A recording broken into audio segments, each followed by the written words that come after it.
안녕하십니까 수험생 여러분. 자, 금요일 이 시간부터는 이제 채권법 공부를 시작하겠습니다. 채권법의 가장 중요한 것은 구체적인 계약들에 살펴보고 그 대표적인 것이 매매계약, 임대차계약, 교환계약을 살펴보고요. 이 계약이 갖고 있는 일반적인 총론적인 특징들이 있습니다. 그러한 것들을 이제 중심으로 살펴볼 건데 일단은 계약의 종류에 대해서 한번 살펴보겠습니다. 일단 통상적으로 계약은 크게 이런 얘기들이 나오죠.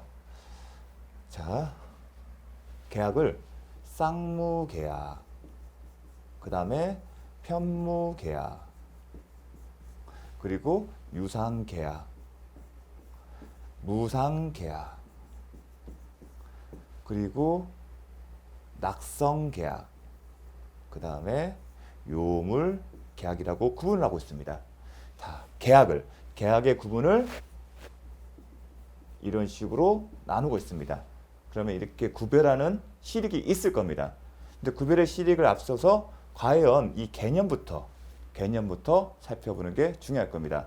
먼저 쌍무계약과 편무계약 체계는 뭐냐면 계약은 기본적으로 당사자가 있습니다. 서로 대립하는 당사자가 존재합니다. 계약은 기본적으로. 계약이 성립하려면 A의 의사표시와 이제 B의 의사표시가 합치가 돼서 성립하는 건데 계약이 성립됐을 때, 계약 체결됐을 때 A가 B에 대해서 채무를 부담하고 B가 A에 대해서 채무를 부담하는지 여부가 있겠죠. 계약이 성립되면. 예컨대 이제 총론적으로 채무 관점에서 이제 보는 건데요. A와 B가 계약을 체결했을 때 A가 B한테 해야 할 채무가 있는지 그리고 B가 A한테 해야 할 채무가 있는지를 살펴봅니다. 근데 그 시점은 계약 체결 시입니다. 강조드립니다. 언제요? 계약 성립 시, 계약 체결 시. 예컨대 매매 계약을 체결했을 때 매매 계약을 체결하게 되면 매도인은 매수인에게 어떤 의무가 있죠? 소유권을 이전해 줄 의무와 목적물을 인도해 줄 의무가 있습니다. 반대로 매수인은 매도인에 대해서 어떤 의무가 있죠? 매매 대금을 지급할 의무가 있습니다. 임대차 계약을 예를 들어 보겠습니다. 임대차 계약의 경우는 계약을 체결했습니다. 그러면 임대인은 목적물을 임차인을 하여금 사용 수익하게 할 의무가 있고 임차인은 그에 대한 대가로 차임을 지급할 의무가 있습니다.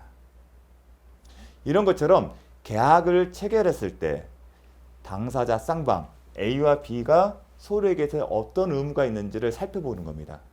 지금은 매매계약, 그 다음에 임대차 계약을 살펴봤습니다. 또 하나, 증여계약. 증여도 계약입니다. 자, 그러면 A와 B가 있을 때 A를 증여자라고 했을 때 증여자, 수중자, 증여계약을 체결하게 되면 증여자는 어떤 의무가 있죠? 약속한 목적물을 B에게, 수중자에게 재산권을 넘겨줄 의무가 있습니다. 만약에 증여의 대상이 부동산이라면 그 부동산을 수중자에게 소유권을 넘겨줄 의무가 있습니다. 반대로 B가 수중자는 증여자에 대해서 어떤 의무가 있습니까? 계약을 체결했을 때 이 계약 내용에 수중자가 증여자에게 해야 할 의무는 없습니다. 자, 쌍무평무 계약은 계약이 체결됐을 때 체결 시점을 기준해서 당사자 쌍방이 갖고 있는 의무들을 살펴보는 겁니다. 그러한 경우 있을 때 앞서 들었던 매매계약이나 임대차 계약에는 A는 B에게 의무가 있었고 B는 A에게 서로 의무가 있었습니다. 채무가. 그런데 이 채무가 이 서로 간의 채무가 대가적 관계에 있었죠. 예컨대 매매계약이면 매도인이 매수인에게 소유권을 넘겨주니까 그 대가로 매매대금을 준 것이고요. 임대차 계약은요. 임대차 계약은 목적물을 사용수익하게 했기 때문에 차임을 지급하는 거예요. 또 임대인 입장에서 반대로 임차인이 차임을 지급하기 때문에 목적물을 사용수익하게 한 겁니다. 즉 서로 간에 이 채무가 대가관계에 있는 겁니다. 그런데 증여는요. 증여는 증여자가 수중자에 대해서 재산권을 이전할 의무만 있을 뿐이지 수중자는 증여자에게 어떤 의무도 없습니다. 자, 그러면 정리하게 되면 매매 임대차의 경우처럼 서로 상대방이 당사자가 각자 상대방에 대해 각자의 채무가 있고 그 채무가 어떤 관계? 대가적 관계. 네가 이거 하니까 나도 이거 하는 거야. 그런 경우가 쌍무계약이다. 그 다음에 편무는 그렇지 않은 경우죠. 그렇지 않은 게 뭐냐면 증여의 경우처럼 어느 일방만이 채무를 부담하고 그 반대로 상대방은 어떠한 채무도 없는 경우, 그런 경우는 편무계약. 또 하나, A, B 모두가 서로 상대방에 대해서 채무를 부담하여 하지만 서로 대가적 관계가 없는 겁니다. 그런 경우가 편무계약입니다. 그러면 편무계약의 실익은 뭘까요? 편무계약은 지금 암기를 하십시오. 쌍무계약이냐 편무계약을 구별하는 가장 큰 실익은 동시이행 항변권과 이연부담이란 법리가 차이점이 있습니다. 뭐라고요? 동시이행 항변권과 이연부담. 이제 바로 배울 겁니다. 쌍무계약은 편무계약의 그 차이점은 동시이행 항변권과 이연부담입니다. 앞으로 사례형도 많이 나옵니다. 따라서 여러분은 동시이행 항변권과 그 다음에 이연부담의 문제 생각되면 항상 쌍무계약. 근데 시험에서는 쌍무계약의 대표적인 게 뭐냐면 매매, 임대차입니다. 또 하나가 교환계약이고요. 자, 그렇게 아시면 될 것 같고요. 다음, 그 다음에 유상, 무상. 유상, 무상. 쌍무편부는 아까 어느 시점이었죠? 계약이 성립할 당시를 기준한다. 즉 계약을 체결.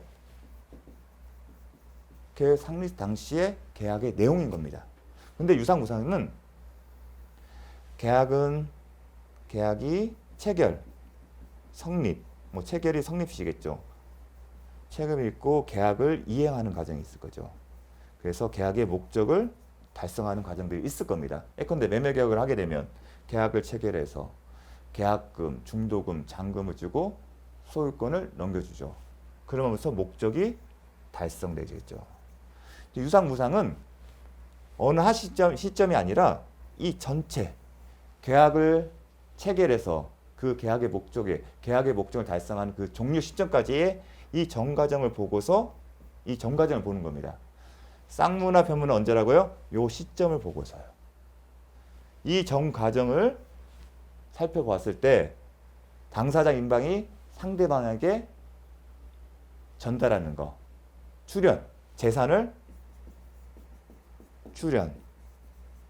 재산을 내준다는 건 상대방에 준다는 겁니다. 돈이든 부동산이든 그러한 것들이 있는지 여부입니다. 서로 간에 A와 B 사이에 계약 체결 시부터 일정한 시간을 경과해서 계약의 목적을 달성까지 이 전체 과정 속에서 A나 B가 서로 상대방한테 재산을 출연한 게 있는지 여부를 보는 겁니다. 그래서 A와 B 모두 상대방에게 재산을 출연하고 이 출연된 재산이 대가적인 관계가 있을 때는 뭐가 된다? 유상계약이 됩니다. 다시 한번 설명드리면 A와 B가 서로 상대방에 대해서 재산을 출연하고 대가적인 관계일 때는 뭐가 된다? 유상계약이 된다. 예컨대 매매하게 되면 매도인은 자신의 소유의 재산을 상대방에게 이전해 주는 거고 그것도 재산 출연이죠. 반대로 매수인은 매도인에게 자신의 돈을 주는 거잖아요. 재산 출연이죠. 그럼 서로 대가적 관계겠죠. 그렇기 때문에 그런 경우보다 유상계약. 무상계약은 어느 일방만이 재산을 출연하거나 아니면 당사자 모두 재산을 출연하는데 대가적 관계가 없는 경우입니다. 그런 경우가 무상계약이다. 그러면 유상, 무상계약의 실익은 뭐냐? 매도인의 담보책임. 이제 담보책임이라는 걸 배울 겁니다. 매매에서. 매매편에서 담보책임을 살펴볼 겁니다. 담보책임은 크게 나누면 권리의 하자, 목적물의 하자 나눠져서 권리의 하자의 경우는 여러 가지 수량이 부족, 일부 멸시, 타인의 권리 매매, 권리 일부 다양한 때리는데 매매에 규정된 이 담보책임은 유상계약에도 준용이 됩니다. 예컨대 그럼 유상계약이 뭐가 있었죠?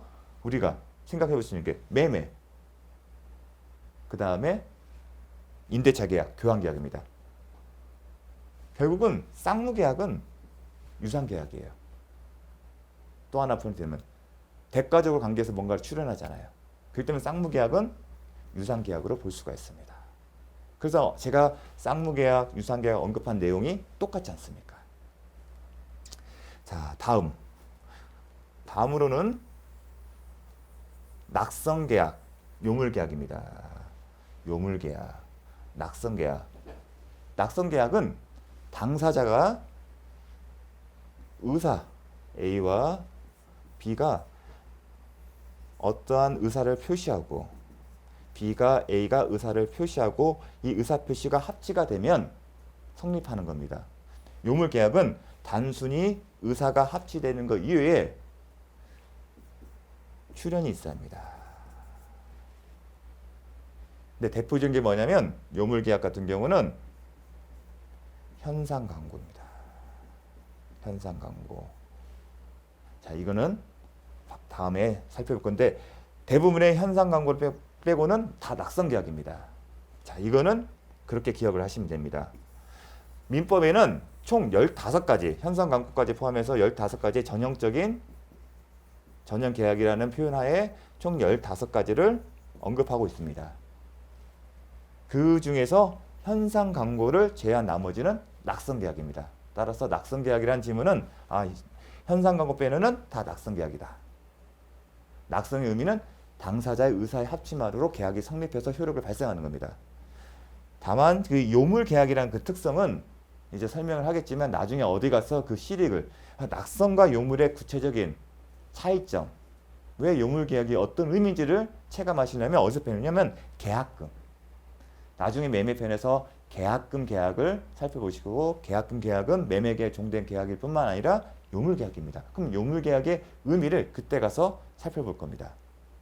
따라서 우리가 이것은 구분하는 거기 때문에 현상광고 위에는 요물계약이다.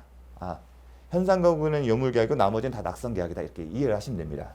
참고로 계약금 계약은 전형적인 계약이 아닙니다. 자, 그래서 한번 읽어보겠습니다. 그러면 한번 빠르게 개념만 보겠습니다. 쌍무계약은 계약의 각 당사자가 서로 대가적인 의미를 가지는 채무를 부담하는 계약이다. 대가적 의미란 쉽게 해서 A가 채무를 부담하는 것은 B가 채무를 부담하기 때문에 내가 이 채무를 부담하는 것은 B가 채무를 부담하기 때문이다. B가 채무를 부담하는 것은 A가 채무를 부담하기 때문이다. 이런 논리입니다. 그리고 당사자 대 대가적 관계라는 것은 서로 의존적인 거다. 네가 이렇게 하니까 나도 이렇게 하는 거야. 그렇게 개념을 삼으시면 됩니다. 예컨대 매매, 교환, 임대차. 편무계약은 대표적인 게 증여입니다. 구별의 실익은 쌍무계약. 어디 있어요? 쌍무계약. 그럼 쌍무계약이라면 구체적으로 여러분 이걸 생각하셔야겠죠? 매매, 교환, 임대차. 자, 쌍무계약. 앞으로는 쌍무계약 하면 매매, 교환, 임대차를 머릿속에 꼭 기억하셔야 합니다. 동시에 항변권, 이연 부담 문제가 생기나 편무계약에서는 이러한 문제가 생기지 않는다. 이걸 반드시 암기를 하셔야 합니다. 다음, 유상계약, 무상계약. 유상계약은 계약의 각 당사자가 서로 대가적인 의미를 가지는 출연을 한다. 서로 대가적인 의미를 가진 출연이라는 것은 재산을 주는 거라고 생각하십니다. 자, 쌍무계약은 모두 유상계약이다. 쌍무계약은 모두 유상계약이다. 왜냐하면 쌍무계약 개념상 계약 성립의 최초의 그 계약 체결 당시를 기준으로 했을 때 각자가 상대방에게 채무를 부담하지 않습니까? 그 다음에 증여 사용 당차는 뭐다? 무상계약이다. 이렇게 나오고 있습니다. 제가 다시 또 정리를 할 겁니다. 개념부터 다시 한번 보겠습니다. 유상계약은 각 당사자가 서로 대가적 의미를 가지는 출연을 하는 계약이다. 다음, 낙성계약. 낙성계약은 당사자의 합의만으로 결국은 A와 B가 있으면 계약은 항상 당사자가 있습니다. A가 어떤 의사표시를 하고 B도 서로 상대방이 각각 의사표시를 하고 그 의사표시가 합치돼야 하는 거죠. 그렇게 되면 성립하는 계약이고 요물계약은 당사자 합의 외에 물건의 인도 기타 급부가 있어야 한다. 이 얘기는 뭐냐면 요물계약의 경우는 당사자의 의사 합치만으로 성립이 안 된다는 겁니다. 따라서 계약이 성립되지 않기 때문에 계약에서 정한 내용의 채무도 발생하지 않는다는 겁니다. 그러한 계약에서 정해진 내용의 채무가 발생하려면 어떻게 한다? 합의 이외에 물건의 인도나 기타 급부가 있어 하는 겁니다. 자, 민법상의 전형계약은 대부분이 낙성계약이며 현상광고에 대해서는 강학적으로 계약이냐 아니냐에 그것도 다툼이 있는데 계약으로 보는 게 통설입니다. 따라서 계약이라고 볼 경우 요물계약이다. 이렇게 정리하겠습니다. 그러면 구체적으로 한번 보겠습니다. 이제 공부를 위해서 이제 오늘 이게 보시면 이제 이해를 하셔야 돼요. 그러면 쌍무계약이냐 이런 어떤 나눌 때 어떻게 먼저 살펴보냐면 매매의 정의를 살펴봐야 돼요. 그렇죠. 거기에 해답이 있어요. 자, 매도인은 뭐라 하죠? 재산권을 이전한다. 이제 법조문을 보게 되면 강학상에서 모든 게 다 개념 정리가 되어 있습니다. 재산권을 이전하고 상대방은 거기에 대한 매매 대금을 지급하는 약정이 계약이 매매입니다. 그러면 매도인은 상대방에게 재산권을 이전해주고 A라고 나눌게요. B는 상대방에게 매매 대금을 지급하는 의무가 있네요. 그리고 서로가 대가 관계죠. 각자 당사자 상대방에 대해서 채무를 부담하고 서로 대가적 관계이기 때문에 쌍무계약이 됩니다. 그리고 쌍무계약은 다 뭐다? 유상계약이다. 유상계약 각자 A, B 각자가 상대방에 출연을 하죠. 그리고 대가 관계죠. 대가적 관계잖아요. 그러니까 유상인 거죠. 또 하나 여러분이 매매계약 체결하게 되면 그거로서 매매계약은 성립하는 겁니다. 계약금은 별도의 계약금 계약에서 주는 겁니다. 즉 계약금을 주지 않더라도 원칙적으로 매매계약은 성립합니다. 즉 매도인과 매수인의 매매 의사가 합치되면 성립하기 때문에 낙성계약이다. 임대차는 임대인이 목적물을 사용, 수익하게 할 의무가 있죠. 임차인에게. 그리고 임차인은 이에 대한 대가로 뭘 주죠? 차임. 법조문에 여러분 이제 살펴보십시오. 임대인은 임차인에게 목적물을 사용, 수익하게 하고 임차인은 그에 대한 대가를 뭘 준다? 차임을 준다. 이미 대가라는 표현을 쓰죠. 각자 채무가 있고 서로 대가적인 관계에 있으니까 뭐다? 쌍무. 쌍무인 경우에는 유상입니다. 그리고 임대차 계약을 체결했을 때 목적물, 합의 이외에 재산들 기타 물건에 급부하게 되면 생각하는 게 목적물 넘겨주는 돈을 주는 거잖아요. 그런데 임대차 계약에 목적물을 인도를 해주고 보증금을 완납하는 경우는 시간이 지나서죠. 즉 그 말 무슨 말씀이냐면 임대차 계약은 당사자 의사 합치만으로도 성립되는 약정입니다. 계약입니다. 만약에 요물계약으로 해석한다면 목적물을 넘겨받았을 때 그때서야 어떠한 채무가 발생한다는데 그렇지 않습니다. 목적물을 사용 수익하게 하고 그 대가 차임을 지급하는 약정. 법조문에 차임을 지급하는 약정 이렇게 표현했습니다. 교환은 금전, 중요한 개념은 금전 이외의 재산권. 그렇죠? 서로 교환했을 때 금전 이외의 재산권을 상호 이전하는 약정을 뭐라 한다? 교환이라고 합니다. 민법 법조문에 교환을 어떻게 하냐면 금전 이외의 재산권을 서로 간에 이전하는 약정. 서로 간에 각자가 상대방에 대해서 각자 자신의 재산권을 넘겨주는 거죠. 그럼 대가관계에 있으니까 뭐다? 쌍무계약. 쌍무계약은 뭐다? 항상 유상계약이다. 생각해보면 전체 과정을 봤을 때 교환의 당사자는 각자 재산을 넘겨주잖아요. 재산 출연이 있죠.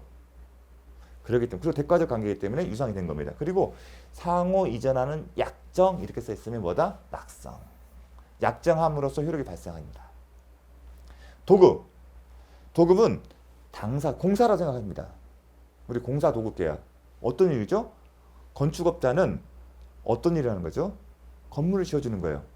그래서 도급은 이렇게 표현을 썼어요. 법정에는 당사자 일방이 어느 일을 완성할 것을 일의 완성을 약정하고 일의 완성 예컨대 건물을 지어주는 거예요. 건축업자가 도급계약을 체결하면 그 사람은 건물을 지어주는 거. 그게 뭐다? 일의 완성을 약정하고 상대방은 그 일의 완성이 되면 그 결과에 대해서 보수 지급할 것을 약정함으로써 효력이 생긴다. 즉 당사자 일방이 일에 완성할 것을 약정하고 그 상대방은 그 결과로 보수를 지급할 것을 약정함으로써 효력이 생긴다. 약정만 하고서도 효력이 생긴다는 겁니다. 그게 이제 일단은 도급인과 수급인이 있으면 수급인이 이제 건축업자거든요. 그 사람 뭘 해야죠? 건물을 짓잖아요. 자기와 비용과 노력을 해서요. 그 반대로 공사대금을 주는 거 아니겠습니까? 서로 각자 하나의 채무가 있고 대가적 관계죠. 쌍무. 쌍무는 유상인데 결국은 출연이잖아요. 건물을 지어서 지어주는 거고 그 상대방은 돈을 주는 거기 때문에 유상입니다. 그리고 약정함으로써 효력이 생긴다. 약정만 가지고도 효력이 생기기 때문에 낙성. 즉 약정만 했어도 약정만 가지고도 도급인은 향후의 일의 완성에 따라 기성고에 따라 공사대금을 지급할 의무가 있는 거고 수급인은 건물을 얻는 시점까지 약속 시점까지 지어야 할 의무가 있는 겁니다. 자, 증여. 증여는 무상으로 당사자 일방이 상대방에게 무상으로 상대방에게 재산을 수여하는 의사표시. 그쵸? 무상으로 재산을 주겠다. 그게 수여하는 의사표시를 하고 의사를 표시하는 거죠. 내가 이 재산을 공짜로 줄게. 그런 의사를 표시하고 상대방은 이에 승낙함으로써 효력이 생긴다. 법조문은 이렇게 써 있습니다. 무상으로 재산을 수여하는 의사표시를 하고 상대방은 이에 대해 승낙함으로써 효력이 생긴다. 그렇기 때문에 증여도 계약을 겁니다. 근데 증여에서는 증여자만 재산을 이전하죠. 왜냐하면 무상이기 때문에. 상대방은 그냥 승낙만 하면 되는 거고 승낙했다고 해서 증여계약이 체결돼서 어떤 의무가 있는 것은 아닙니다. 그렇기 때문에 뭐다? 편무계약이다. 그리고 증여의 전체 과정을 봤을 때 증여자는 수중자에게 자신이 약속한 재산을 무상을 넘겨주지만 재산에 출혈가 있지만 수중자는 증여자에게 넘겨주는 게 없습니다. 여러분 이제 부담부 증여 생각할 수 있는데 서로 대가적 의미가 없기 때문에 제가 얘기를 했죠. 편무나 유상이나 무상을 할 때 유상이나 서로 간에 출연하는 게 있어도 대가적 관계가 없으면 쌍무나 유상 계약이 되지 않습니다. 부담부는 서로 대가적 의미가 없기 때문에 머릿속에서 의무는 해결되시면 되겠습니다. 또 시험 출제가 안 됐지만 혹시나 궁금증을 갖고 계신 분에서 잠깐 언급을 했습니다. 무상이 맞고요. 왜냐하면 증여자만 재산을 출여하기. 그리고 승낙하면서 효력이 생기는 거지 증여계약이 실제로 증여자가 수중자한테 딱 넘겨준 순간에 증여계약이 되는 것은 아닙니다. 따라서 낙성계약이다. 자, 무상임치계약은 당사자 일방이 상대방에게 뭘 맡기는 거예요. 우리가 잠깐 물건 좀 맡기는 거죠. 보통 임치계약은 무상입니다. 유상인데 무상. 여기서는 무상. 무상 임치계약이 뭐냐면 당사자 일방이 상대방에 대해서 금전, 유가증권, 기타 물건의 보관을 위탁한다. 물건의 보관을 위탁하고 상대방은 어떻다? 이를 승낙함으로써 효력이 생긴다. 법조문에 이렇게 되어 있습니다. 무상임치계약은 당사자 일방이 상대방에 대해 금전, 유가주권, 기타 물건의 보관이잖아요. 임치는 보관이거든요. 보관을 위탁하고 상대방은 뭐다? 승낙함으로써 효력이 생긴다. 즉 승낙만 있으면 뭐가 생긴다? 무상임치계약이 생긴다는 겁니다. 만약 유물계약을 해석하려면 승낙의 의사표시 위에도 실제로 물건을 맡겨야겠죠. 그래야만이 효력이 생긴다고 한다면 그거는 유물계약일 때 법조문은 뭐란다? 승낙함으로써. 승낙의 그 의사표시 합치만 있으면 됩니다. 물건을 보관시킨다는 위탁의 의사표시와 거기에 대한 승낙의 의사표시만 있으면 성립하기 때문에 낙성계약인 겁니다. 그리고 무상이기 때문에 물건을 보관하겠죠. 맡기는 사람이 출연이 있겠죠. 근데 상대방 거기다 어떤 대가적인 관계를 줍니까? 주진 않습니다. 물론 무상임치 계약이 끝나게 되면 물건을 보관하는 사람은 돌려줘야겠죠. 근데 그건 대가적 관계가 없지 않습니까? 쌍무냐 유상이 할 때는 서로 대가적 의미가 있었는데 임치계약이 끝나도 돌려주는 것은 대가적 의미가 아닙니다. 대가적 의미가 있는 것은 보관에 따른 대가, 즉 돈을 받아야겠죠. 근데 무상이었기 때문에 편무계약, 무상계약이 되는 겁니다. 자, 사용대차. 사용대차는 무상으로 어떠한 목적물을 무상으로 사용, 수익할 것을 약정하고 사용, 수익할 것을 약정하고 상대방은 사용 수익이 끝나면 이를 돌려주기로 하는 약정입니다. 반환약정. 반환약정을 함으로써 효력이 생긴다. 자, 사용대차는 물건을 가지고 소유하고 있는 사람이 상대방한테 무상으로 목적물을 사용, 수익하게 할 약정을 하고 상대방은 이게 사용, 수익이 끝나면 돌려주겠다는 반환을 약정함으로써 효력이 생기는 겁니다. 근데 사용자, 대주, 이제 차주 나누는데 물건을 빌려준 사람은 자신의 재산을 출연하는 거죠. 근데 상대방 거기에 대가를 줍니까? 사용대차는 무상이거든요. 무상으로. 사용대차는 기본적으로 성격이 무상이에요. 즉 원칙이 무상이고 별도의 합의가 있어야만이 무상은 사용대차는 무상입니다. 만약에 별도의 합의에 의해서 대가를 준다. 그건 사용대차가 아니라 뭐다? 임대차다. 지금은 말의 표현이 다를 뿐이지 임대차랑 핵심이 똑같잖아요. 사용 수익하고 거에 대한 대가를 주냐 안 주냐의 차이점이거든요. 근데 사용대차는 별도의 대가를 주지를 않습니다. 즉, 뭘 왜 강조하냐면 사용한 다음에 돌려주는 거 있죠. 돌려주는 의무가 있는데 그건 대가 관계가 있는 게 아닙니다. 사용 수의 대가는 금전적인 대가를 지급해야만이 대가 관계가 있는 겁니다. 그거랑 혼동하지 마십시오. 자, 사용대차는 무상이 원칙인 거고 만약에 사용 수의 대가를 주면 된다. 뭐가 된다? 임대차가 되는 겁니다. 자, 따라서 편무계약이 되는 거고 대가 관계에 있는 채무를 부담하지 않기 때문에 따라서 무상이 되는 겁니다. 대가 관계에 있는 출연이 없기 때문에. 본래 상대방께서 돌려주는 게 출연은 아니죠. 저 사람께 돌려줄 거잖아요. 내 걸 주는 게 아니잖아요. 단지 내가 사용한 걸 돌려주는 거지 내 걸 주는 게 아니기 때문에 재산에 출연이 없는 겁니다. 자, 그렇게 생각하시면 됩니다. 현상 광고. 쉽게 해서 우리가 플랜카드가 가끔가다 걸려있죠. 뭐 이제 애완견을 찾아주시면 사례감을 주겠습니다. 그게 현상 광고입니다. 그거를 이제 법적으로 어떻게 표현하냐? 광고자가 이제 애완견 소유자가 광고자 되는 거죠. 어느 행위를 한다. 어떠한 행위를 한 자에게 일정한 보수를 지급할 의사를 표시하고, 즉 플랜카드에 사례금 얼마, 애완견을 찾아주면 광고자가 불특정 다수인에게 어떠한 행위를 하게 되면 보수를 지급하겠다는 의사를 표시하는 거죠. 그게 현상 광고의 기본적인 내용이 들어간 겁니다. 그러면 현상 광고만 플랜카드 다 걸었다고 해서 어떤 계약이 체결되는 건 아니죠. 여러분 이제 지나가서 보시는데 그걸 내가 현상 광고 플랜카드 딱 보았다는 의사 표시만으로, 생각만으로 계약은 성립하지 않죠.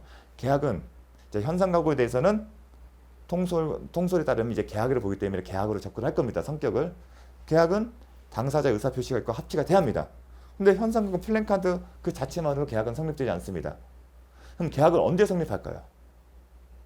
누군가가 현상 광고에 나타나는 개를 찾았어요. 우연히.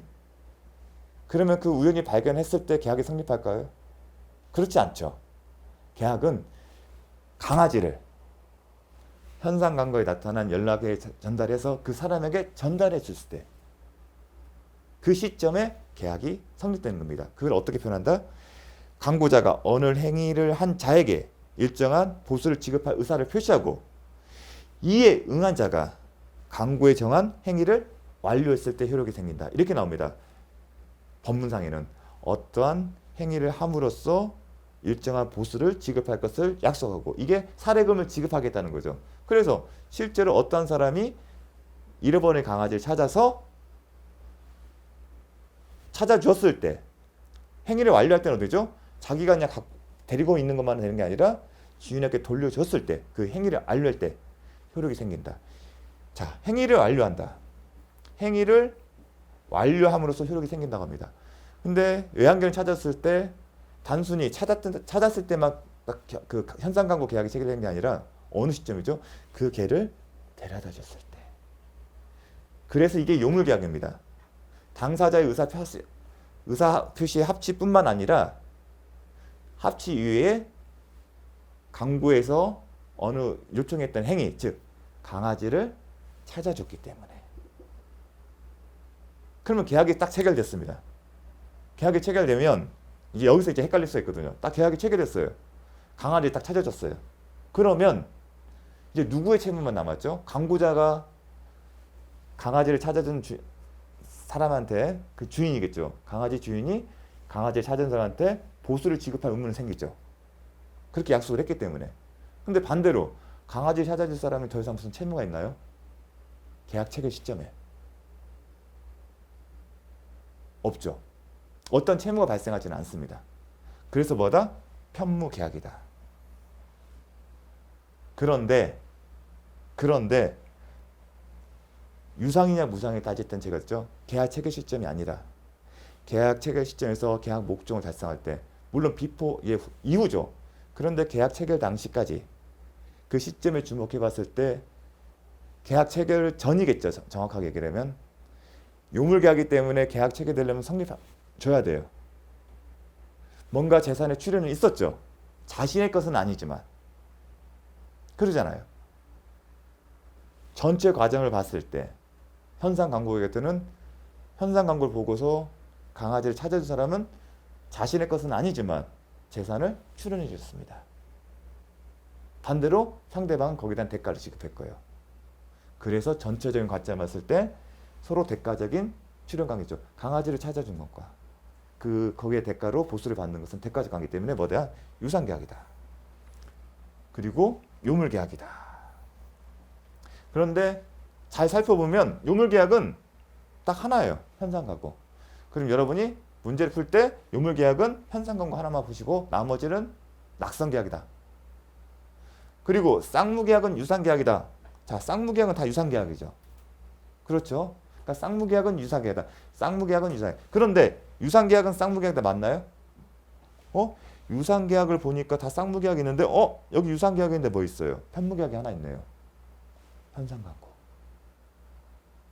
그래서 쌍무계약은 유상계약이다. 하지만 유상계약은 쌍무계약이다. 편무계약도 포함될 수 있습니다. 그러니까 관점의 차이입니다. 어느 관점을 보는지에 따라서 실익이 있기 때문에. 그래서 이렇게 정리를 해봤습니다. 그러면 이제 기출문제를 보게 되면 이렇게 나옵니다. 이제 33회에도 이제 이 계약의 종류는 반드시 맞춰야 할 문제입니다. 물론 이제는 어느 정도 이제 공부가 되셨으면 이제는 다 맞히시겠죠. 근데 이제 어떠한 식으로 접근하는지 그걸 이제 보여주기 위해서 좀 시간 투자했습니다. 매물계약, 요물계약 있다? 아니죠. 요물계약 뭐다? 뭐만 있다? 현상광고. 교환계약은 무상계약이다? 유상계약이죠. 증여계약은 낙선계약이다. 맞는 점이고 도급계약은 요물계약이다. 항상 요물계약 뭐가 있다? 현상광고. 나머지는 낙선계약. 임대차계약은 편무다? 아니다. 쌍무계약이다. 이런 식으로 찾으시면 됩니다. 만약에 개념만 하고 우리가 정확하게 한 번만 그림 그려서 도표 만들어서 했으면 맞출 수 있는 질문입니다. 자, 정확하게 기억을 해주십시오. 이런 식으로 나옵니다. 31회도 쌍무계약, 도급계약, 편무계약, 무상임치. 무상이 들어갔으면 편무계약. 유상계약, 임대차계약. 유상계약, 임대차, 매매, 교환. 도급. 이렇게 머릿속에서 기억을 하셔야 합니다. 사용대차 계약은 원칙이 무상이죠. 무상계약, 낙선계약. 현상강구계약은 뭐다? 요물계약이다. 지금 요물계약에 대해서 답이 맞춰지고 있습니다. 지금 28회 매매계약은 유상 요물계약. 요물계약 아니죠. 임대차계약은 쌍무 유상계약이다. 증여 편무 유상이다. 아니다. 유상이 틀렸죠. 증여계약은 중개계약은 민법상 전형계약이다. 민법상 전형계약이 언급이 안 됩니다. 중개계약은 전형계약이 아니다. 부동산 계약은 유상이죠. 서로 상호 재산권을 이전해 주기 때문에 계속적 계약이다. 계속적 계약은 자, 계약을 체결하게 되면 A, B 당사자가 채무가 있죠. 자, 그 채무가 일회성인지 아니면 계속 반복적으로 일정 기간 동안 반복적으로 지급하는 것에 따라 차이가 납니다. 예컨대 매매 같은 경우는 재산권을 이전하고 매매된 것을 한 번만 하면 되는 거죠. 그 하는데 그걸 나눠서 줄 뿐이지 반복적으로 똑같은 행위를 하는 건 아니지 않습니까? 근데 임대차 계약은 차임을 월마다 계속 반복적으로 주는 거죠. 그래서 임대차 계약은 계속적 계약이지만 매매 계약은 계속적 계약이 아닙니다. 자, 동일한 내용의 의무를 채무를 반복해서 하는 경우입니다. 근데 매매대금은 동일한 금을 계속 주는 게 아니지 않습니까? 차임은 동일한 월세가 100만 원이다 그러면 매달 100만 원씩을 반복적으로 주는 거죠. 그게 계속적 계약입니다. 계속적 계약이란 계약에서 발생한 채무 가운데 채무가 예컨대 임대차 계약이면 차임 지급 의무 차임 지부가 일정한 시간 동안 계약 기간 동안 계속되어야 하는 것인데 그러한 채무를 발생시킨 계약이 계속적 계약이다. 그게 예컨대 임대차 계약입니다. 자, 이런 계약이 계속적 계약이냐 아니냐 그 구별하는 시점이 뭐냐면 계속적 계약이라면 임대차 계약의 계약 기간이 이만큼 있을 때 중간에 계약 기간이 종료되기는 끝내고 싶죠. 그때 우리는 해제가 아니라 그럴 경우에는 계속적 계약은 해지. 해지의 효력은 장래향. 그래서 임대차 계약은 해지한다. 이 해지의 효력은 장래향에서. 근데 해제라는 표현은 소급하여 무효가 된다. 소급하여 무효가 된다. 어떤 시력이냐면 과거에 지급한 것에 대해서 손해 원상 회복을. 예컨대 해지의 경우에는 임대차 계약을 했었으면 목적물 사용수기에서는 대가를 받았을 거 아니에요. 만약 해지인허 같은 경우는 장래에 대해서 효력이 소멸되기 때문에 기존에 준 것은 원상회복할 의무가 없어요.